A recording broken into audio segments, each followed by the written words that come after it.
Good evening, നമസ്കാരം. Gulf ടോക്കിൻ്റെ പുതിയൊരു എപ്പിസോഡിലേക്ക് എല്ലാവർക്കും സ്വാഗതം. നിസാറും തൻവീറും ഗീതും മാത്രമല്ല ഇന്ന് നമ്മളോടൊപ്പം ഒരു സ്പെഷ്യൽ ഗസ്റ്റും കൂടെ ജോയിൻ ചെയ്യുന്നുണ്ട്. ഇന്നൊരു ഗ്രാഫിക് ഡിസൈനറാണ് നമ്മളോടൊപ്പം ജോയിൻ ചെയ്യുന്നത്. നമുക്ക് അങ്ങനെ ഒരു റേഡിയോ മീഡിയയിലൊക്കെ നമുക്ക് ഇൻ്റർവ്യൂ ചെയ്യാൻ റയർലി കിട്ടുന്ന ഒരു വിഭാഗമാണ് ഗ്രാഫിക് ഡിസൈനേഴ്സ്. ബട്ട് നമുക്ക് എല്ലാവർക്കും അറിയുന്ന പോലെ തന്നെ ഈ ലോകത്തിനൊരു ഡിസൈൻ ഉണ്ടെന്ന് പറയുന്ന പോലെ നമ്മുടെ ഓരോ കാര്യങ്ങൾക്കും ഓരോ ഡിസൈൻ ഉണ്ട്. നമ്മൾ ഉപയോഗിക്കുന്ന ഓരോ പ്രൊഡക്റ്റിന് പിന്നിലും ഒരു ഡിസൈൻ ഉണ്ടെന്ന് പറയുന്ന പോലെ ഈ ഡിസൈനിലും വലിയ മാറ്റങ്ങൾ വരുന്നുണ്ട്.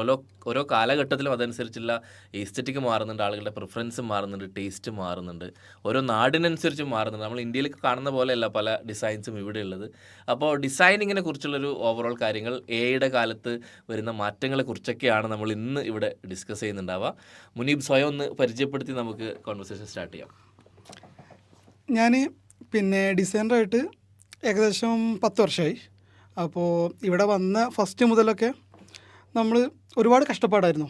ഡിസൈനിങ്ങിൻ്റെ കാര്യത്തിലാണെന്നുണ്ടെങ്കിലും സാലറിയുടെ കാര്യത്തിലായിക്കോട്ടെ, എല്ലാ കാര്യങ്ങളും ഭയങ്കര കഷ്ടപ്പാടും കാര്യങ്ങളൊക്കെ ആയിരുന്നു. ഇപ്പോൾ കുറേയൊക്കെ ഫസ്റ്റ് സ്റ്റാർട്ടിങ് സാലറിയൊക്കെ തന്നെ വെച്ച് നോക്കുകയാണെന്നുണ്ടെങ്കിൽ ഒരുപാട് നല്ല നല്ല മാറ്റങ്ങൾ വരുന്നുണ്ട്. അതെ. ആദ്യമൊക്കെ ഞാൻ ഫസ്റ്റ് സാലറി എന്നുണ്ട് പറയുകയാണെന്നുണ്ടെങ്കിൽ UAE കാര്യം മാത്രമാണ് പറയുന്നത്. ഫസ്റ്റ് സാലറി എന്നൊക്കെ പറയുകയാണെങ്കിൽ 1000 ദിറംസ്, 1100 ദിറംസൊക്കെ ആയിരുന്നു ഉണ്ടായിരുന്നത്. ഇപ്പോൾ ഒരു നോർമൽ ഒരാൾ വരികയാണെങ്കിൽ മിനിമം ഒരു 1800 അല്ലെങ്കിൽ 1500 മുകളിലേക്ക് എന്തായാലും ഒരു ഡിസൈനർക്ക് കിട്ടുന്നുണ്ട്. പിന്നെ ഒന്നുകൂടി പ്രൊഫഷണൽ കമ്പനികളൊക്കെ ആണെന്നുണ്ടെങ്കിൽ 2500 ആ ഒരു റേഞ്ചിലേക്ക് വരുന്നുണ്ട്. അപ്പം എൻ്റെ ഒരു ജേണി പറയുകയാണെങ്കിൽ ഇപ്പോൾ UAE വന്നിട്ട് 8 വർഷമായി. പക്ഷേ എന്താ പറയുക, ഡിസൈനിങ്ങിൽ ഒരുപാട് മാറ്റങ്ങളുണ്ട്. അപ്ഡേറ്റ് ചെയ്യുന്ന ആളുകൾക്ക് ഒരുപാട് മാറ്റങ്ങൾ വന്നിട്ടുണ്ട്. ഇപ്പോൾ എൻ്റെ കാര്യമാണെന്നുണ്ടെങ്കിലും എൻ്റെ കൂടെ പണ്ട് മുതലേ പഠിച്ച ആളുകളാണെന്നുണ്ടെങ്കിലും ഞങ്ങൾ പഠിച്ച കാലത്ത് എങ്ങനെയാണോ ഡിസൈനിങ് ഉണ്ടായിരുന്നത് അതിൽ ഭയങ്കര ഡിഫറെൻ്റ് ആണ് ഇപ്പോൾ. പൊതുവെ വരയ്ക്കുന്ന ആളുകൾ, വരയ്ക്കാൻ കഴിവുള്ള ആളുകൾ ആണ് കൂടുതലായിട്ട് ഇതിൽ വരാറുള്ളത്. മുനീബ് ഇതിലേക്ക് വരാനുണ്ടായൊരു സാഹചര്യം, അങ്ങനെ ഇൻസ്പയർ ചെയ്ത ആളുകൾ ആരെങ്കിലും ഉണ്ടോ? അതിൽ ഒരു ഉദാഹരണമാണ് എനിക്ക് കളേഴ്സ് ഭയങ്കര ഇഷ്ടമായിരുന്നു. ചെറുപ്പം മുതലേ നന്നായിട്ട് കളേഴ്സ് ഇഷ്ടമായിരുന്നു. അതുകൊണ്ട് ഞാൻ ഈ ഒരു ഡിസൈനിങ് തിരഞ്ഞെടുത്തതാണ്. സത്യം പറഞ്ഞാൽ എൻ്റെ ചോയ്സ് അല്ല. എൻ്റെ ഒരു ഫ്രണ്ട് ഉണ്ട്, സയ്യിദ് എന്ന് പറഞ്ഞിട്ട്. പുള്ളിക്കാരന് എന്നെ ഇതിലേക്ക് ആക്കുകയായിരുന്നു ചെയ്തിട്ടുണ്ടായിരുന്നത്.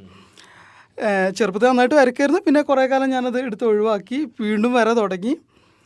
പിന്നീട് ഈ ഒരു ട്രാക്കിലേക്ക് വരികയാണ് ചെയ്തിട്ടുണ്ടായിരുന്നത്. ചിത്രം വരയ്ക്കുന്ന ആളുകളാണെന്നുണ്ടെങ്കിൽ ഒന്നുകൂടി ക്രിയേറ്റീവായിട്ട് നമുക്ക് ചിന്തിക്കാനും ഡിസൈനിങ് കാര്യങ്ങൾ ചെയ്യാനൊക്കെ എളുപ്പമായിരിക്കും, നന്നായിട്ട് സാധിക്കും. മുനീബ് ഇപ്പോൾ നമ്മുടെ ഈ ഫീൽഡിലേക്ക് വരുന്നല്ലേ, പഠിക്കുന്ന പറയുന്നൊരു വർഷം ഏതാ വരുന്നത്? ഞാൻ 2015 ആ ഒരു കാലഘട്ടത്തിലാണ് വന്നത്. അപ്പോൾ അന്നൊക്കെ ഈ ഗ്രാഫിക് ഡിസൈനിങ് ഇത്രത്തോളം ഒരു ഇതുണ്ടായിരുന്നു നമ്മുടെ നാട്ടിലൊക്കെ, പ്രത്യേകിച്ച് എനിക്കൊന്ന് മലപ്പുറം ജില്ലയിലെ പെരിന്തൽമണ്ണയിൽ നിന്നല്ലേ വരുന്നത്. അതെ. അപ്പോൾ ആ ഒരു പ്രദേശത്തൊക്കെ ഗ്രാഫിക് ഡിസൈനിങ് ഒക്കെ ഒരു എല്ലാവർക്കും അറിയുന്നൊരു സംഭവമായിരുന്നു. അന്ന് ഉണ്ടായിരുന്നു. പക്ഷേ എന്താ പറയുക, അന്ന് നോർമൽ ഈ ഫോട്ടോഷോപ്പ് പഠിക്കാനൊന്നും ആരും പോയിട്ടുണ്ടായിരുന്നില്ല. എൻ്റെ ഒരു അറിവിൽ ഏറെക്കുറെ ആളുകളൊക്കെ ഫോട്ടോഷോപ്പ് അറിയുന്ന ആളുകൾ ബാക്കിയുള്ള ആളുകളെ പഠിപ്പിച്ചു കൊടുക്കായിരുന്നു. ഇപ്പോൾ ഷോപ്പിൽ ചെന്നിരുന്നിട്ട് ഇപ്പോൾ ചിത്രം വരയ്ക്കുന്ന ആളുകൾ, ബോർഡ് എഴുതുന്ന ആളുകളൊക്കെ നേരെ വന്നിട്ട് ആരാണോ അപ്പുറത്തുണ്ടായിരുന്നത് അല്ലെങ്കിൽ അവരുടെ കസിൻസ്, ബാക്കിയുള്ള ആളുകളൊക്കെ അങ്ങനെ പഠിപ്പിച്ചിട്ടുണ്ട്. ഒരു ഇൻസ്റ്റിറ്റ്യൂട്ടിൽ പോയിട്ട് പഠിക്കുന്നതൊക്കെ വളരെ കുറവായിട്ട് എനിക്ക് തോന്നിയിട്ടുണ്ടായിരുന്നു. പിന്നെ ഞാനാണെന്നുണ്ടെങ്കിലും ഇൻസ്റ്റിറ്റ്യൂട്ട് തിരഞ്ഞു പിടിച്ച്, അതായത് ഞാൻ പറഞ്ഞല്ലോ നേരത്തെ സയ്യിദ് എന്ന് പറഞ്ഞ പുള്ളിയാണ് തിരഞ്ഞു പിടിച്ച് കണ്ടെത്തി എന്നെ അവിടെ ചേർത്തത്. പക്ഷേ അതിന് ശേഷം നമ്മൾ ഇതെങ്ങനെ അപ്ഗ്രേഡ് ആവുന്നു എന്നുള്ള കാര്യത്തിലാണ്. ഇപ്പോൾ പണ്ട് ബോർഡ് എഴുതിയിരുന്ന ഒരാളുകൾ പിന്നീട് ഫോട്ടോഷോപ്പ് എങ്ങനെ പഠിച്ചോ അതുപോലെയാണ് ഈ കാലഘട്ടത്തിൽ ഡിസൈനിങ് പഠിച്ച ഒരാൾ ഇപ്പോൾ AI അപ്ഗ്രേഡ് ചെയ്യുമ്പോൾ ഒരുപാട് സംഭവങ്ങൾ. അപ്പോൾ അതാണ് ചോദിച്ചു വരുന്നത്. അതായത് ഇപ്പം അന്ന് 2015 AI എന്നുള്ളത് നമ്മൾ കേട്ടിട്ടുണ്ടോ എന്നുള്ള പോലും സംശയമാണ്. അത്രയ്ക്കും ഫെമിലിയർ ഒന്നും ആയിട്ടില്ല. അപ്പോൾ ആ ഒരു സമയത്തുണ്ടായിരുന്ന സോഫ്റ്റ്വെയറുകൾ, കാര്യങ്ങൾ അതൊക്കെ എങ്ങനെയായിരുന്നു ഉണ്ടായിരുന്നത്? അന്ന് ഞാൻ ഫസ്റ്റ് ആയിട്ട് യൂസ് ചെയ്തിട്ടുണ്ടായിരുന്നു ഫോട്ടോഷോപ്പ് 7, അതുപോലെ CS3, ഇപ്പോൾ ഇല്ലസ്ട്രേറ്റർ ആയിക്കോട്ടെ, ഇൻഡിസൈൻ ആയിക്കോട്ടെ, ഒക്കെ ആ ഒരു മോഡലായിരുന്നു ഉണ്ടായിരുന്നത്. അന്ന് കൂടുതലായിട്ട് നമ്മളെല്ലാ കാര്യങ്ങളും മാനിപ്പുലേഷൻ ചെയ്യുന്നത് അതുപോലെ നമ്മൾ തന്നെ ഉണ്ടാക്കിയെടുക്കുന്നതായിരുന്നു. അതുകൊണ്ട് ടൈം ഒത്തിരി ആവും. ഇപ്പോൾ AI പോലെ ഇപ്പോൾ നമുക്കൊരു ബാക്ക്ഗ്രൗണ്ട് റിമൂവ് ചെയ്യാൻ പറ്റുമായിരുന്നെങ്കിൽ അന്ന് സെക്കൻഡ്സ് കൊണ്ട് പരിപാടികൾ കഴിഞ്ഞിരുന്നു ഡിസൈൻസ്. ഇപ്പോൾ നമ്മളത് സെക്കൻഡ് ഒരൊറ്റ ക്ലിക്കിൽ ചെയ്യുന്നു. അന്ന് പെൻ ടൂൾ എടുത്ത് നമ്മൾ കട്ട് ചെയ്ത് കൊണ്ടുവന്നിട്ടുണ്ട്. അപ്പം അതിൻ്റെ ഒരുപാട് ടൈം ലിമിറ്റ്സ് കാര്യങ്ങളും, അതുപോലെ ഇപ്പോൾ റെഫറൻസ് ഇമേജ് തന്നെ AI വന്നതുകൊണ്ട് നമുക്കിപ്പോൾ എന്തെങ്കിലും തിങ്കിങ് പ്രശ്നമുണ്ട്, അല്ലെങ്കിൽ ഇപ്പോൾ നമുക്കൊരു ഡിസൈൻ ചെയ്യാൻ കിട്ടുന്നില്ല, നമ്മൾ ഓൾറെഡി പ്രോംപ്റ്റ് അടിച്ച് ChatGPT അല്ലെങ്കിൽ അതുപോലുള്ള സൈറ്റുകളിൽ ഇട്ട് കൊടുത്താൽ പെട്ടെന്ന് തന്നെ അതിൻ്റെ ഡിസൈൻ വരും. അത് വെച്ചിട്ട് നമുക്ക് ഇൻസ്പയർ ചെയ്തിട്ട് നമുക്ക് ബാക്കി ഡിസൈൻസ് ചെയ്യാൻ പറ്റുന്നുണ്ട് ഇപ്പോൾ. ഇപ്പോൾ ഈ ഫോട്ടോഷോപ്പ് ഈ സംഭവങ്ങളൊക്കെ ഉണ്ടല്ലോ, ഇപ്പോൾ ഇതിൽ ഒരു കാലത്ത് ഇപ്പോൾ എനിക്കൊണ്ട് കുറച്ചും കൂടെ ഈസി ആയിട്ട് AI ആളുകൾക്ക് ചെയ്തെടുക്കാൻ പറ്റും. അതിന് മുൻപുള്ള കാലത്ത് ആളുകളുടെ റിയാക്ഷൻ എന്തായിരുന്നു? വളരെ പെട്ടെന്ന് ഈ അപ്പം ചുട്ടെടുക്കുന്ന പോലെ വളരെ ഈസി ആയിട്ടുള്ള പ്രോസസ്സാണെന്ന് തോന്നിയിട്ടുണ്ടോ? സത്യം. അങ്ങനത്തെ എന്തെങ്കിലും എക്സ്പീരിയൻസ് ഉണ്ടായിട്ടുണ്ടോ ലൈഫിൽ? ഉണ്ട്. പണ്ടത്തെ കാലത്ത് എന്താണെന്ന് വെച്ചാൽ ഇപ്പോൾ പല ആളുകളും വിളിച്ചിട്ട് പറയും എനിക്ക് പെട്ടെന്ന് 5 മിനിറ്റ് കൊണ്ട് ഒരു സംഭവം വേണം, അതും പൈസ ഉണ്ടാവില്ല, എല്ലാം ഫ്രീ ഓഫ് കോസ്റ്റിൽ ചെയ്ത് കൊടുക്കണം. എന്നിട്ട് അവർ പറയും പെട്ടെന്ന് വേണം, മീൻസ് എന്താ പറയുക, എന്തെങ്കിലും ഒരു കണ്ടൻറ്റ് അയച്ചു തന്നിട്ട് വേണം, പെട്ടെന്ന് വേണമെന്ന് പറയും, അർജൻറ്റാണ് ഇത്, ഇന്ന് പോകാനുള്ള അല്ലെങ്കിൽ നാളെ പോകാനുള്ളതാണെന്ന് പറഞ്ഞിട്ട് പെട്ടെന്ന് ആക്കിക്കും. പക്ഷെ നമുക്കിത് എന്താ പറയുക, ഓരോന്ന് സ്ക്രാച്ചിൽ നിന്ന് ചെയ്ത് തുടങ്ങണം, അതിനൊരു ടൈം വേണ്ടി വരും. ചിലപ്പോൾ അവർ വിളിക്കുന്നത് ചിലപ്പോൾ രാത്രി 12 മണിക്കായിരിക്കും, ചിലപ്പോൾ 1 മണിക്കായിരിക്കും. അതൊക്കെ അത്രയും സ്ട്രഗിൾ ചെയ്തിട്ടാണ് ചെയ്യുന്നത്. ഇപ്പോൾ പലരും പറയുന്നൊരു സംഭവമുണ്ട്, ആകെ നൈറ്റ് ഒരു ഫ്ലാറ്റിൽ ലൈറ്റ് കാണുന്നുണ്ടെങ്കിൽ അവിടെ ഡിസൈനേഴ്സ് ആയിരിക്കും എന്നുള്ളത്. 24 hours വർക്ക് ചെയ്യുന്ന ഒരു ടീം ഡിസൈനർ ആയിരിക്കും, പിന്നെ അല്ലെങ്കിൽ അക്കൗണ്ടന്റ്മാർ, വീഡിയോ എഡിറ്ററും, അതൊക്കെ ഇത് ഈ ഒരു ടീമിലാണ് വരുന്നത്. അതെ അതെ അതെ, ശരിയാണ്. ഒറ്റ മുറിയിലിരുന്നിട്ട് വർക്ക് ചെയ്യേണ്ടി വരുന്നത് അങ്ങനെയുള്ളതാണല്ലോ. എനിക്ക് ചോദിക്കാനുള്ളത്, നമ്മുടെ പണ്ട് കാലത്ത്, ഇപ്പം തന്നെ ഈ റീസെൻ്റ് ആയിട്ട് നമുക്ക് റിസൾട്ട്സ് വന്നിട്ടുണ്ട് പബ്ലിക് എക്സാമിൻ്റെ ഒക്കെ. പണ്ടായിരുന്നെങ്കിൽ ഗ്രാഫിക് ഡിസൈനേഴ്സിനെ അധികം ബാധിക്കുന്ന ഒരു കാര്യമായിരുന്നില്ല എന്ന് തോന്നിയിട്ടുണ്ട്. പത്രത്തിൽ ഫോട്ടോ വരുന്നു, അടുക്കി വെച്ച് അവർ ലേഔട്ട് റെഡിയാക്കുമ്പോൾ ഫോട്ടോ റെഡിയാക്കുന്നു, അത് പോകുന്നു, കഴിഞ്ഞു. പക്ഷെ ഇന്നിപ്പോൾ സോഷ്യൽ മീഡിയയുടെ കാലമായപ്പം ഡിസൈനേഴ്സിലേക്കും കൂടെ ആ റിസൾട്ട് വരികയാണ് അല്ലേ, നിങ്ങളുടെ ജോലിയിലേക്ക് പുതിയ പുതിയ കാര്യങ്ങൾ വരുന്നു. പണ്ടാണെങ്കിൽ സേവ് ദ ഡേറ്റ് ആ ഒരു സംഭവം ഇല്ല, കല്യാണം വിളിച്ചു, കല്യാണ കുറി അടിച്ചു. ഇപ്പം അത് മാറിയിട്ടുണ്ട്. അതുപോലെ തന്നെ പണ്ടാണെങ്കിൽ മരിച്ച നാട്ടുകാർ പറഞ്ഞറിയുന്നു, പത്രത്തിലെ മരണക്കോളം. പക്ഷെ ഇപ്പം അങ്ങനെയല്ല, ഫ്ലെക്സ് വരുന്നു. അതെ, അപ്പൊ ഡിസൈനേഴ്സിന് കൂടുതൽ ചാൻസസ് കൂടുകയാണോ? അതെ, ചാൻസസ് കൂടുകയാണ്. അതുപോലെ തന്നെ ഡിസൈനേഴ്സും ഒരുപാട് വന്നിട്ടുണ്ട് ഇപ്പോൾ. പിന്നെ മാത്രമല്ല, ഇപ്പോൾ ക്യാൻവ പോലുള്ള ആപ്ലിക്കേഷനിൽ അവർക്ക് തന്നെ ഒരുപാട് ചെയ്തെടുക്കാവുന്ന ഡിസൈൻസ് ഉണ്ട്. അത്രയും പ്രൊഫഷണലാണ്. അതല്ലെങ്കിൽ ഡിസൈനേഴ്സിനെ വെച്ച് ചെയ്യേണ്ട കാര്യങ്ങൾ മാത്രമേ ഇപ്പോൾ ആളുകൾ ഡിസൈനേഴ്സിനെ യൂസ് ചെയ്യുന്നുള്ളൂ. ബാക്കിയൊക്കെ സോഷ്യൽ മീഡിയ കണ്ടിട്ടും അല്ലെങ്കിൽ ക്യാൻവ കാര്യങ്ങൾ പോലെയുള്ള സംഭവങ്ങൾ യൂസ് ചെയ്തിട്ട് ആളുകൾ തന്നെ ചെയ്യുന്നുണ്ട്. പിന്നെ പഴയ പോലെയല്ല, മാർക്കറ്റിങ്ങിൻ്റെ രീതി ഒരുപാട് കൂടിയിട്ടുണ്ട്. ഇപ്പം ഞാനൊരു ബ്രാൻഡായി മാറണം, അല്ലെങ്കിൽ സ്വയം ഒരു ബ്രാൻഡായി മാറണം എന്ന് വിചാരിക്കുന്ന ആളുകളാണ് ഒട്ടുമിക്ക ആളുകളും. ഇപ്പോൾ ഇൻഫ്ലുവൻസേഴ്സ് അടക്കം എല്ലാവരും സ്വയം മാർക്കറ്റ് ചെയ്യാണ്. അപ്പോൾ അവർക്ക് എല്ലാവർക്കും പോസ്റ്റേഴ്സ് കാര്യങ്ങളെല്ലാം ആവശ്യമാണ്. ഇപ്പോൾ കല്യാണമാണെങ്കിൽ പോലും എല്ലാവരും അത്രയും ഒരു പ്രൊഫഷണൽ രീതിയിലാണ് കണ്ടുകൊണ്ടിരിക്കുന്നത്. പഴയ പോലെ ബാക്കിയുള്ള പോലെ കല്യാണക്കുഴി നേരിട്ട് പോയി കണ്ടുപിടിച്ച് ആ ഒരു പരിപാടിയില്ല. ഇപ്പോൾ വാട്സപ്പ്, സോഷ്യൽ മീഡിയാസ്, അതുപോലെ കല്യാണ വീഡിയോസ്, അങ്ങനെയാണല്ലോ ഇപ്പോൾ വരുന്നത്. അതെ അതെ അതെ അതെ. അതുപോലെ തന്നെ ഇപ്പം നമുക്ക് വളരെ ഫണ്ണി ആയിട്ട് തോന്നുന്നത്, ഇപ്പോൾ AI വെച്ചിട്ട് നമ്മളാണെങ്കിലും ഇമേജസ് ഒക്കെ ക്രിയേറ്റ് ചെയ്യുന്നുണ്ട്. അപ്പം നമ്മളും കുറച്ചും കൂടി ഗ്രാഫിക് ഡിസൈനേഴ്സുമായിട്ട് ഇങ്ങനെ അടുത്ത് വരുന്നുണ്ടെന്ന് തോന്നാറുണ്ട്. അപ്പോൾ സാധാരണ ജനങ്ങൾ, ഇപ്പോൾ എനിക്ക് വലിയ പിടിയില്ലാത്ത കാര്യമാണ് ഈ ഡിസൈനിങ്ങും ഇതൊക്കെ, പക്ഷേ എനിക്കും AI ഇട്ടിട്ടുണ്ടെങ്കിൽ ചെയ്തെടുക്കാൻ പറ്റും. സാധാരണക്കാരായ ഒരു വ്യക്തിക്ക് ഇത് ചെയ്യാൻ പറ്റുമ്പോൾ സ്വാഭാവികമായിട്ട് നിങ്ങൾക്ക് അതൊരു വെല്ലുവിളിയല്ലേ? വെല്ലുവിളിയാണെന്ന് വെച്ചാൽ ഞങ്ങൾക്ക് ചില കാര്യങ്ങളൊക്കെ ഞങ്ങൾക്ക് ഈസിയാണ്. ഇപ്പോൾ ചെറിയ ചെറിയ കാര്യങ്ങളൊക്കെ ആണെങ്കിൽ പോലും ഇപ്പോൾ ഞങ്ങൾ ഡിപ്പെൻഡ് ചെയ്യേണ്ടി വരില്ല. ഇപ്പോൾ ഞാൻ നേരത്തെ പറഞ്ഞ പോലെ പൈസ ഇല്ല, നിങ്ങളിപ്പോൾ തന്നെ തരുമോ എന്ന് ചോദിക്കുന്നൊരു സംഭവം ഉണ്ടല്ലോ, അതൊക്കെ അവർ തന്നെ ചെയ്ത് തുടങ്ങി. പിന്നെ പ്രിൻറ്റിങ് മെറ്റീരിയൽസിൻ്റെ കാര്യം, പ്രിൻറ്റിങ്ങിന് എന്തായാലും ഡിസൈനേഴ്സ് അത്യാവശ്യമാണ്. കാരണം ഈ ഒരു AI ക്വാളിറ്റി എന്ന് പറഞ്ഞാൽ വളരെ കുറവാണ്. മാത്രമല്ല പ്രിൻറ്റിങ്ങിൽ നമുക്ക് വിചാരിക്കുന്ന സൈസിൽ അല്ലെങ്കിൽ നമ്മളുടെ തീമിൽ ചെയ്യണമെന്നുണ്ടെങ്കിൽ ഡിസൈനേഴ്സ് അത്യാവശ്യമാണ്. ബാക്കി സോഷ്യൽ മീഡിയ പോസ്റ്റേഴ്സിനൊക്കെ ഇപ്പം മെറ്റ, നമ്മുടെ വാട്സപ്പ് തന്നെ അതിന് വലിയൊരു ഉദാഹരണമാണ്. നമ്മൾ പ്രോംപ്റ്റ് അടിച്ചു കഴിഞ്ഞാൽ കറക്റ്റ് ടെക്സ്റ്റ് വെച്ചിട്ട് തന്നെ നമുക്ക് തരുന്നുണ്ട്, വാട്സപ്പിൽ ഔട്ട്പുട്ട് തരുന്നുണ്ട്. അപ്പോൾ ആ ഒരു ടൈമിൽ പ്രിൻറ്റിങ്ങിലാണ് ഒന്നുകൂടി ഡിസൈനേഴ്സ് ഇനി മുതൽ ഇപ്പോൾ ഒരു ബ്രോഷർ ഇറക്കണം. ഇപ്പം സിംഗിൾ പേജ് മാത്രമാണല്ലോ നമുക്ക് എന്ത് ചെയ്യാം ഇപ്പോൾ AI ജനറേറ്റ് ചെയ്യാൻ പറ്റുന്നത്. ഒരു ബ്രോഷർ കാര്യങ്ങളൊക്കെ ഇറക്കണം എന്നുണ്ടെങ്കിൽ എന്തായാലും ഒരു ഡിസൈനേഴ്സിന് ആവശ്യമാണ്. ബുദ്ധി തന്നെ വേണം ഇപ്പോഴത്തെ കാലഘട്ടത്തിൽ. പക്ഷേ ഇനി അത് മാറുമായിരിക്കും. ഇപ്പോൾ AI വന്നതിന് ശേഷം നിങ്ങൾ ഫേസ് ചെയ്യുന്ന പ്രധാന പ്രശ്നങ്ങൾ എന്താണ്? പ്രധാന പ്രശ്നങ്ങൾ എന്ന് പറയാനും ഒന്നുകൂടെ ഈസിയാണ്, ഒന്നുകൂടെ എല്ലാ കാര്യങ്ങളും. പ്രശ്നങ്ങൾ കുറവാണ്, ഇല്ല എന്നല്ല, പക്ഷേ കുറേ കാര്യങ്ങളൊക്കെ ഈസിയാണ്. ജോലി സാധ്യത കുറയാനുള്ളൊരു സംഭവം ഉണ്ട് അങ്ങനെ ചോദിച്ചാൽ ഈ സോഷ്യൽ മീഡിയ, ഞാൻ പറഞ്ഞല്ലോ, സോഷ്യൽ മീഡിയ പോസ്റ്റേഴ്സ് കാര്യങ്ങളൊക്കെ ചെയ്യുന്നതിന് നമ്മളെ ഡിപ്പെൻഡ് ചെയ്യുന്ന ആളുകൾ കുറേ ഒഴിഞ്ഞു പോയിട്ടുണ്ട്, സ്വയമായിട്ട് ചെയ്യുന്ന രീതിയിൽ എത്തിയിട്ടുണ്ട്. അല്ലെങ്കിൽ ഒരു ഡിസൈനേഴ്സിനും ഇപ്പോൾ ഞങ്ങളൊക്കെ പണ്ട് ഒരു ഡിസൈൻ ചെയ്യണമെന്നുണ്ടെങ്കിൽ ഒരു അരമണിക്കൂർ, 3/4 മണിക്കൂർ അല്ലെങ്കിൽ 1 മണിക്കൂർ എടുക്കുന്നുണ്ടെങ്കിൽ ആ ഒരു പൈസ വാങ്ങിച്ചിട്ടുണ്ട് എന്നുണ്ടെങ്കിൽ ഇപ്പോൾ എല്ലാം പെട്ടെന്നാണ്. അപ്പോൾ ആളുകൾക്ക് അറിയാൻ പറ്റും ഇത് AI ചെയ്താൽ പോരെ എന്ന് ചോദിക്കുന്ന രീതിയിലേക്ക് എത്തിയിട്ടുണ്ട്. അങ്ങനെ കുറേ ചെറിയ ചെറിയ സംഭവങ്ങളുണ്ടെന്നേ ഉള്ളൂ. പക്ഷെ അത് നല്ലതാണ്. എല്ലാവർക്കും ഒന്നുകൂടി അപ്ഗ്രേഡ് ആവാൻ പറ്റുന്ന ഒരു കാര്യമാണ്. ഡിസൈനേഴ്സിൻ്റെ കാര്യത്തിൽ പണ്ടത്തെ ഡിസൈനേക്കാളും എത്രയോ നല്ല നല്ല ഡിസൈൻസാണ് ഇപ്പോൾ വന്നുകൊണ്ടിരിക്കുന്നത്. എല്ലാവരും റെഫറൻസ് എടുക്കാതെ അല്ലെങ്കിൽ ഇപ്പോൾ ഒരു ഇൻസ്പിറേഷൻ ഡിസൈൻ കണ്ടു കഴിഞ്ഞാൽ അത് അവരെ മൈൻഡിൽ ഓർത്ത് വെച്ചിട്ട് ഇപ്പോൾ പുതിയ പുതിയ നല്ല നല്ല ഡിസൈൻസ് ചെയ്യുന്നുണ്ട് എല്ലാവരും. അപ്ഡേഷൻസിന് എത്രത്തോളം പ്രാധാന്യമുണ്ട് നിങ്ങളുടെ ഈ ഒരു ഫീൽഡിൽ? എല്ലാ ഫീൽഡിനും അപ്ഡേഷൻസ് പ്രാധാന്യമുണ്ട്, പക്ഷേ എനിക്ക് തോന്നുന്നു ഭയങ്കരമായിട്ട് അപ്ഡേഷൻസ് എപ്പോഴും വേണ്ട ഒരു ഫീൽഡാണ് എഡിറ്റിങ്, ഈ ഗ്രാഫിക് ഡിസൈനിങ് പോലെയുള്ള ഫീൽഡ്. അത് എത്രത്തോളം ഇമ്പോർട്ടൻസ് ഉണ്ട്? ഇതിൽ ഒരു കാര്യം എന്താണെന്ന് വെച്ചാൽ ഡിസൈനേഴ്സിന് ഒരു 35 വയസ്സ് അല്ലെങ്കിൽ ഒരു 40 വയസ്സ് എന്നൊക്കെ പറഞ്ഞു കഴിഞ്ഞാൽ ഇപ്പോൾ അക്കൗണ്ട്സ് ആണെന്നുണ്ടെങ്കിൽ അവർക്ക് CFO അങ്ങനെ ഗ്രേഡിലേക്ക് മാറാൻ പറ്റും. ഡിസൈനേഴ്സിന് അങ്ങനെയല്ല.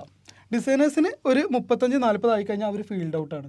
പിന്നെ പുതിയ ചെറുപ്പക്കാർ വരുന്നു, അപ്ഡേറ്റ് ആയ ആളുകൾ വരുന്നു. അപ്പോൾ നമ്മുടെ കയ്യിൽ എന്താണോ ഉള്ളത്, അതായത് ഇപ്പോൾ നമ്മൾ അപ്ഗ്രേഡ് ആവാൻ ശ്രമിക്കുകയാണ്, നമ്മളെടുത്ത ഒരു യുണീക്ക് ഐറ്റം നമ്മുടെ കയ്യിലുണ്ടെന്നുണ്ടെങ്കിൽ നമുക്ക് ഏറ്റവും ടോപ്പിലേക്ക് എത്താൻ പറ്റും. അല്ലെങ്കിൽ നമ്മളെ തിരഞ്ഞു വരാൻ ആളുകളുണ്ടാവും. ഇല്ല എന്നുണ്ടെങ്കിൽ നമ്മൾ ഫീൽഡ് ഔട്ട് ആയി പോകും. അതാണ് ഇതിൻ്റെ മെയിനായിട്ടുള്ള കാര്യം. നമ്മൾ പണ്ട് പെയിൻറ്റും ബ്രഷും എടുത്ത് ബോർഡ് വരച്ചിരുന്ന ആളുകൾ അപ്ഡേറ്റ് ആവാത്തത് കൊണ്ട് ഔട്ടായ ഒരുപാട് ആളുകളുണ്ടാവുമല്ലോ. അതേ സെയിം പ്രോസസ്സ് തന്നെയാണ് ഇപ്പോൾ ഫോട്ടോഷോപ്പ് ബാക്കിയുള്ള കാര്യത്തിൽ AI വന്നതുകൊണ്ട്, ബീറ്റ വേർഷൻ വന്നതുകൊണ്ട് നമ്മൾ ഡെയിലിയാണ് അപ്ഡേഷൻ വരുന്നത്. ഡെയിലി വരുന്നുണ്ടെന്ന് പറഞ്ഞാൽ മിക്ക ദിവസങ്ങളും ഒന്നരാടം വെച്ചിട്ട് അപ്ഡേഷൻ വരുന്നുണ്ട് ഈ ബീറ്റ വേർഷനിൽ.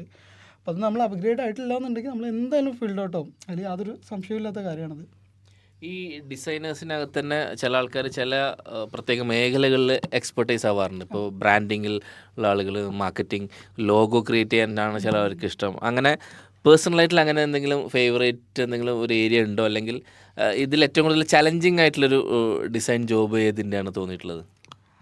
പണ്ട് ഈ ഒരു സംഭവം ഇല്ലായിരുന്നു. അതായത് സ്പെഷ്യലൈസേഷൻ എന്ന് പറഞ്ഞൊരു സംഭവം എല്ലാം ഒരാൾ തന്നെയാണ്. അതായത് ഇപ്പോൾ ലോഗോ ചെയ്യുന്ന 5 മിനിറ്റ് കൊണ്ട് വന്നിട്ട് എനിക്കൊരു ഫ്ലെക്സ് അടിക്കണം, ലോഗോ ചെയ്യണം എന്ന് പറഞ്ഞാൽ വന്നിരുന്ന് ലോഗോ ചെയ്യുന്ന ആളുകളുണ്ടായിരുന്നു പണ്ട്. പക്ഷേ ഇപ്പം അങ്ങനെയല്ല. ഇപ്പോൾ എല്ലാ ബ്രാൻഡിനും ഇൻഡിവിജ്വലായിട്ട് അവർക്ക് ബ്രാൻഡ് മാർക്ക് വേണം, അല്ലെങ്കിൽ ലോഗോ ഫോളിയോ വേണം എന്ന് പറഞ്ഞിട്ട് വരുന്ന ആളുകൾ ഒരുപാടുണ്ട്. അപ്പോൾ ഏറ്റവും കൂടുതൽ റിസ്ക് എന്ന് പറയുന്നത് എന്താ പറയുക, പ്രിൻറ്റിങ് മെറ്റീരിയൽസ് തന്നെയാണ് എനിക്ക് തോന്നിയിട്ടുള്ളത്. ഇപ്പോൾ ലോഗോ ഉണ്ടാക്കണമെങ്കിൽ ടൈം വേണം, അതിൻ്റെ ഒരു കോൺസെപ്റ്റ് കാര്യങ്ങളെല്ലാം റെഡിയാക്കണം, അതിനൊക്കെ ടൈം വേണം. എന്നുണ്ടെങ്കിൽ കൂടി ഇപ്പോൾ ഒരു എഡ്യൂക്കേഷൻ അല്ലെങ്കിൽ ഒരു ബാക്കിയുള്ള ഫീൽഡിലൊക്കെ വർക്ക് ചെയ്യുന്ന ആളുകൾക്ക് ഒരുപാട് തിരുത്തുകൾ വരുന്നുണ്ട്. ഇപ്പോൾ നമ്മൾ ചെയ്യുന്ന ഡിസൈന് എല്ലാം കഴിഞ്ഞിട്ടായിരിക്കും അവർ പറയുന്നത് ഇത് പറ്റില്ല, നമുക്ക് മാറ്റണം. പണ്ടായിരുന്നു ഭയങ്കര റിസ്ക് ആയിരുന്നു. ഇപ്പോൾ പിന്നെ AI ഉണ്ടായതുകൊണ്ട് കുറച്ചുകൂടി ഈസിയാണ്. പിന്നെ സോഷ്യൽ മീഡിയ നിങ്ങൾ പറഞ്ഞ പോലെ ഓരോ കാറ്റഗറീസ് ഉണ്ട്. ഇപ്പോൾ സോഷ്യൽ മീഡിയ സ്പെഷ്യലൈസ് ചെയ്യുന്ന ആളുകളുണ്ട്, ലോഗോ അല്ലെങ്കിൽ ബ്രാൻഡിങ്, അതുപോലെ പിന്നെ പ്രിൻറ്റിങ്ങിൻ്റെ കാര്യം, നിയോൺ ബോർഡ്സ് ചെയ്യുന്ന ആളുകളുണ്ട്, പിന്നെ ബ്രോഷേഴ്സ് ചെയ്യുന്ന ആളുകളുണ്ട്. അങ്ങനെ ഓരോന്നിനും ഓരോ കാറ്റഗറീസ് ഉണ്ട്. ഓരോരുത്തർക്കും ഓരോ വെല്ലുവിളീസാണ്. അതെ അതെ അതെ അതെ അതേപോലെ തന്നെ ഇപ്പോൾ നമ്മളൊരു കമ്പനിയിൽ വർക്ക് ചെയ്യുന്ന സമയത്ത് അല്ലെങ്കിൽ ഒരു പാറ്റേണിലായിരിക്കും നമ്മൾ വർക്ക് ചെയ്യുന്നുണ്ടാവും. നമുക്ക് സ്ഥിരം ഒരു സെറ്റ് ഓഫ് ഒരു സാധനം ഉണ്ട്. അത് എല്ലാ ജോലിയിലും ഉള്ളതാണ്. ഒരു മൊണോട്ടോണസ് ആയിട്ടുള്ളൊരു സ്റ്റൈൽ വരും. സംഭവം ക്രിയേറ്റീവ് ജോലിയാണ് നമ്മൾ ചെയ്യുന്നതെങ്കിൽ പോലും പിന്നെ നമ്മൾ ആ ഒരു സ്റ്റൈൽ തന്നെ അങ്ങനെ പോകും. അത് ഒന്ന് ബ്രേക്ക് ചെയ്യാൻ ചിലപ്പോൾ കുറച്ചും കൂടി എഫേർട്ട് നമ്മൾ എടുക്കേണ്ടി വരും. അത് ചിലപ്പോൾ സമയത്തിൻ്റെ പരിമിതി കൊണ്ട് നമുക്ക് പറ്റാറില്ല. അപ്പോൾ അങ്ങനെ സ്വയം നമ്മൾ കൊടുക്കുന്ന ഒരു സാധനം ഗംഭീരമാവണം, ഒന്ന് വ്യത്യസ്തമാവാൻ വേണ്ടിയിട്ടുള്ള ശ്രമങ്ങൾ അങ്ങനെ നടത്താറുണ്ടോ? നന്നായിട്ട് നടത്താറുണ്ട്. കാരണം ഞാൻ പറഞ്ഞല്ലേ, ഞാൻ രാത്രികളിൽ ഇപ്പോൾ റീൽസ് കാണുന്നതായിക്കോട്ടെ ബാക്കിയുള്ളതൊക്കെ ആയിക്കോട്ടെ, എൻ്റെ ഫീൽഡിൽ ഏറ്റവും കൂടുതൽ വരുന്ന ഡിസൈനിൻ്റെ കാര്യങ്ങളാണ്. ഇപ്പോൾ ഞാൻ എൻ്റെ കൂടെയുള്ള എൻ്റെ ഫ്രണ്ട്സ്, ഞാൻ പറഞ്ഞല്ലോ, ഞങ്ങൾ ഏകദേശം എനിക്ക് തോന്നുന്നു പഠിക്കാനുണ്ടായിരുന്നത് ഒരു 10-15 ആളുകളുണ്ട്. അതിൽ ഇപ്പോഴും ഡിസൈനേഴ്സായിട്ട് തുടരുന്നത് ആകെ 3-4 ആളുകളാണ്. അതും അപ്ഗ്രേഡ് ആയിട്ടുള്ളവർ മേ ബി 2-3 പേരാണ്. ബാക്കി എല്ലാവരും ഇത് വേണ്ടെന്ന് പറഞ്ഞ് ഇട്ടെറിഞ്ഞ് പോയവരോ അല്ലെങ്കിൽ ടൈപ്പിംഗ് ആ ഒരു മേഖലയിലേക്ക് കടന്നവരോ അങ്ങനെ കുറേ ആളുകളാണ് എൻ്റെ ഫ്രണ്ട്സിലുള്ള ഒരുപാട് ആളുകൾ. എനിക്കറിയാവുന്ന ആളുകൾ അങ്ങനെ തന്നെയാണ്. പിന്നെ AI ഒക്കെ വന്നതോടുകൂടി നമ്മൾ ആ ഒരു എന്താ പറയുക അപ്ഗ്രേഡ് ആവാൻ ശ്രമിക്കാത്ത ഒരുപാട് ആളുകളുണ്ട്. അപ്പോൾ ഫീൽഡ് ഔട്ടായി പോകും. അതാണ് ഇഷ്യൂ. പിന്നെ ഞാൻ നേരത്തെ പറഞ്ഞ പോലെ രാത്രികളിൽ വന്ന് വർക്ക് ചെയ്യുന്നവരും ഒക്കെ ഡിസൈനേഴ്സാണ് ഏറ്റവും കൂടുതൽ. അപ്പോൾ അപ്ഗ്രേഡ് ആവാൻ ശ്രമിക്കുന്നവരാണ് ഏറ്റവും കൂടുതൽ പിടിച്ചു നിന്നിട്ടുള്ളത് എനിക്ക് തോന്നിയിട്ടുണ്ട്. ഇഷ്ടത്തോടെ ചെയ്യുമ്പോൾ അതെ അതെ അതെ അതെ. പിന്നെ ഞാൻ പറഞ്ഞല്ലോ, ഒരു പാഷനാക്കി എടുക്കുകയാണെങ്കിൽ ഏറ്റവും ബെസ്റ്റ് ഇതാണ്. എനിക്കൊക്കെ സിസ്റ്റത്തിലേക്ക് വന്നിരുന്നാൽ അല്ലെങ്കിൽ ഡിസൈൻ ചെയ്യുന്ന ടൈമിലാണെങ്കിൽ എനിക്ക് ഏറ്റവും ഇഷ്ടമുള്ള കാര്യം ഡിസൈൻ ചെയ്യുന്ന കാര്യമാണ്. പിന്നെ ഇപ്പോൾ ഒരു പാട്ടും കേട്ട് ഡിസൈൻ ചെയ്യുകയാണെന്നുണ്ടെങ്കിൽ എനിക്ക് അത്രയും പീസ്ഫുള്ളായിട്ട് എനിക്ക് വേറൊരു കാര്യമില്ല. അപ്പൊ അതുപോലെ ഈ ഫീൽഡിലേക്ക് വരാൻ ആഗ്രഹിക്കുന്ന കുട്ടികളുണ്ടായിരിക്കും. പണ്ടിപ്പം മുനി പറഞ്ഞ പോലെ വരുന്നതും ഇൻസ്റ്റിറ്റ്യൂട്ടൊക്കെ വളരെ കുറവായിരുന്നു. ഇപ്പോൾ ഇതൊരു വലിയ സിനിമയിലാണെങ്കിൽ പോലും VFX ഒത്തിരി സാധ്യതകളുണ്ട്, ഏത് മേഖലയിലാണെങ്കിലും സാധ്യതകളുണ്ട്. അപ്പം അങ്ങനെ താല്പര്യമുള്ള കുട്ടികളോട് എന്താ മുനീബിന് പറയാനുള്ളത്? ഒരു ക്വസ്റ്റ്യൻ കൂടെ ആഡ് ചെയ്യുന്നുണ്ട്. ഒരു സ്ഥാപനം പഠിക്കാൻ വേണ്ടി തിരഞ്ഞെടുക്കുന്നവർ ശ്രദ്ധിക്കേണ്ട കാര്യങ്ങൾ എന്തൊക്കെയാണ്? ഇത് രണ്ടും കൂടി ചേർന്നിട്ട്. ഇപ്പോഴത്തെ കാലഘട്ടത്തിൽ തിരഞ്ഞെടുക്കേണ്ട കാര്യങ്ങൾ എന്ന് പറഞ്ഞാൽ ഫസ്റ്റ് വൺ മറ്റേ AI തന്നെയാണ് ഏറ്റവും ഞാൻ ഇമ്പോർട്ടൻ്റ് കൊടുക്കുന്നത്. ഇപ്പോഴത്തെ കാലഘട്ടത്തിൽ AI ആണ്. പിന്നെ അതിൻ്റെ കൂട്ടത്തിൽ നമുക്ക് ആഡ് ചെയ്യാനുള്ള എന്താണെന്ന് വെച്ചാൽ വീഡിയോ എഡിറ്റിങ്ങും ബാക്കിയുള്ള കാര്യങ്ങളൂടി നമുക്കൊരു ബേസ് കിട്ടുകയാണെങ്കിൽ, അതുപോലെ ഫിഗ്മ മീൻസ് നമ്മുടെ വെബ്സൈറ്റ് ഡിസൈന് കാര്യങ്ങളൊക്കെ ഒരു UI UX ഒക്കെ നമുക്ക് അറിയുകയാണെന്നുണ്ടെങ്കിൽ, ഒരു ബേസ് അറിയുകയാണെന്നുണ്ടെങ്കിൽ, ഇപ്പോൾ ആരെങ്കിലും നമ്മളോട് വന്നിട്ട് ചോദിക്കുകയാണ് നിങ്ങൾക്ക് നിങ്ങളുടെ വർക്കുകളൊക്കെ ഇപ്പോൾ ബാക്കിയുള്ള എല്ലാവർക്കും ചെയ്യാൻ പറ്റുന്നതാണ്, നിങ്ങൾക്ക് നിലനിൽപ്പുണ്ടോ, നിങ്ങൾ നേരത്തെ ചോദിച്ച പോലെ ചോദിക്കുകയാണെന്നുണ്ടെങ്കിൽ എനിക്കിത് മാത്രമല്ല എനിക്ക് ബാക്കിയുള്ള കാര്യങ്ങളും അറിയാം എന്നുള്ളൊരു കാര്യം വരും. അപ്പോൾ ഒന്നിലൊതുങ്ങാതെ ബാക്കിയുള്ള എല്ലാ കാര്യങ്ങളും നമ്മൾ പഠിക്കാൻ ശ്രമിക്കുകയാണെങ്കിൽ നല്ലതായിരിക്കും. അപ്പോൾ ഇൻസ്റ്റിറ്റ്യൂട്ട് തിരഞ്ഞെടുക്കുകയാണെന്നുണ്ടെങ്കിൽ പോലും നമ്മൾ അതാണ് മെയിനായിട്ട് ശ്രദ്ധിക്കേണ്ട കാര്യം. എന്തൊക്കെയാണോ അവിടെ അവർ കൊടുക്കുന്നത് സർട്ടിഫിക്കറ്റ്, അല്ലെങ്കിൽ അതിലുപരി നമ്മൾ അവരുടെ പഠിച്ചിറങ്ങിയ കുട്ടികൾ ഇപ്പോൾ എന്ത് നിലയിലാണ് നിൽക്കുന്നത്. ഞാൻ പറഞ്ഞല്ലോ, ഇപ്പം ഞാൻ ഇറങ്ങിയത് എൻ്റേത് അവിടെ പഠിപ്പിച്ച സ്കൂൾ എന്ന് പറഞ്ഞാൽ നന്നായിട്ട് അടിപൊളിയായിരുന്നു. പക്ഷേ ഇപ്പോഴത്തെ അവിടുത്തെ അവസ്ഥ എന്താണെന്നുള്ളത് എനിക്കറിയില്ല. പക്ഷേ അവർ പഠിച്ചിറങ്ങിയ കുട്ടികൾ എങ്ങനെ ഉണ്ടായിരുന്നു എന്ന് അന്വേഷിച്ചിട്ടാണ് ഞാൻ അവിടെ പോയി പഠിച്ചിട്ടുണ്ടായിരുന്നത്. അതുപോലെ തന്നെയാണ് ഇപ്പോഴും. സർട്ടിഫിക്കറ്റ് നോക്കാതെ അവിടെ എന്താണോ പഠിച്ചിറങ്ങിയ കുട്ടികൾ ഇപ്പോൾ ഏത് നിലയിൽ നിൽക്കുന്നു, അതുപോലെ നമുക്ക് അവിടെ പഠിപ്പിച്ചു തരുന്നത് മനസ്സിലാവുന്നുണ്ടോ എന്നുള്ളത് നോക്കുക. അതാണ് ഏറ്റവും മെയിനായിട്ടുള്ള കാര്യം. ഇപ്പോൾ ഈ ഗ്രാഫിക് ഡിസൈനിങ് അല്ലേ മുനീബ് പഠിച്ചത്? അതിൽ പിന്നെ അനിമേഷൻസ് വരുന്നുണ്ടോ? ഞാൻ പഠിച്ച കാലത്ത് അനിമേഷൻസ് കാര്യങ്ങളൊന്നും ഇല്ലായിരുന്നു. ഞാൻ പിന്നെ യൂട്യൂബ് കാര്യങ്ങളെല്ലാം സെർച്ച് ചെയ്ത് ഞാൻ പഠിച്ചെടുത്ത കുറേ കാര്യങ്ങളുണ്ട്. ഓക്കെ. അതെ, ഈ സ്വയം അപ്ഡേഷൻ അതാണ് ഇതിൽ മെയിനായിട്ട് വേണ്ടത്. ഇപ്പോൾ പിന്നെ പ്രത്യേകിച്ച് ഫിലിമൊക്കെ വരുന്ന സമയത്ത്, ഫിലിമെല്ലാം നമ്മളിതുവരെ കണ്ട ഫിലിം ആയിരിക്കില്ലല്ലോ ഇനി വരുന്നത്. പിന്നെ വീഡിയോ ആണെങ്കിലും കുട്ടികളുടെ വീഡിയോ ആണെങ്കിലും എല്ലാം ആണെങ്കിലും ഒരുപാട് അപ്ഡേഷൻസ് വരികയാണ്. അപ്പോൾ അതിൽ പ്രധാനപ്പെട്ട സോഫ്റ്റ്വെയറുകൾ ഏതൊക്കെയാണ്? അതൊക്കെ നമ്മൾക്ക് ഇന്ത്യയിലൊക്കെ പഠിക്കാനുള്ള സൗകര്യം ഉണ്ടോ? കേരളത്തിലൊക്കെ ഇന്ത്യയിലൊക്കെ പഠിക്കാനുള്ള ഒരുപാട് സൗകര്യങ്ങളുണ്ട്. കേരളത്തിലും ഇപ്പോൾ അപ്ഡേറ്റ് ആയിക്കൊണ്ടിരിക്കുന്ന ഒരുപാട്, ഇപ്പോൾ സിനിമാ മേഖലയിൽ വർക്ക് ചെയ്യുന്ന ആളുകൾ ഇൻസ്റ്റിറ്റ്യൂട്ട് തുടങ്ങിയിട്ടുള്ള ഒരുപാട് ആളുകളുണ്ട്. ഇപ്പോൾ ഞങ്ങളുടെ നാട്ടിൽ തന്നെ ഉണ്ട് 2-3, ഞാൻ പേരെടുത്ത് പറയുന്നില്ല, പക്ഷേ 2-3 ഇപ്പോൾ തന്നെ തുടങ്ങിയിട്ടുണ്ട്. അവരെല്ലാവരും ഇപ്പോൾ AI എന്നുള്ളത് തന്നെയാണ് മുന്നിൽ നിർത്തിയിട്ടുള്ളത്. പിന്നെ ചെന്നൈ ആ ഒരു ഭാഗത്തൊക്കെ ആയിട്ട് ഇൻസ്റ്റിറ്റ്യൂട്ടുകളും കാര്യങ്ങളും ഒരുപാട് ഉണ്ടെന്ന് അറിയാം. പിന്നെ അമേരിക്കയിൽ ഉള്ള ഒരുപാട് ഫിലിംസൊക്കെ ചെയ്യുന്ന VFX പോലുള്ള ഫിലിംസൊക്കെ ചെയ്യുന്ന ചെന്നൈ, ബാംഗ്ലൂർ, നമ്മുടെ ഇന്ത്യയിലൊക്കെ തന്നെയാണ് ഏറെക്കുറെ ചെയ്യുന്നത്. ഓക്കെ. അപ്പോൾ അതിൽ പുതിയ സാങ്കേതിക വിദ്യകൾ ഏതൊക്കെയാണ് ഇപ്പം ഏറ്റവും ലേറ്റസ്റ്റ് ആയിട്ട്?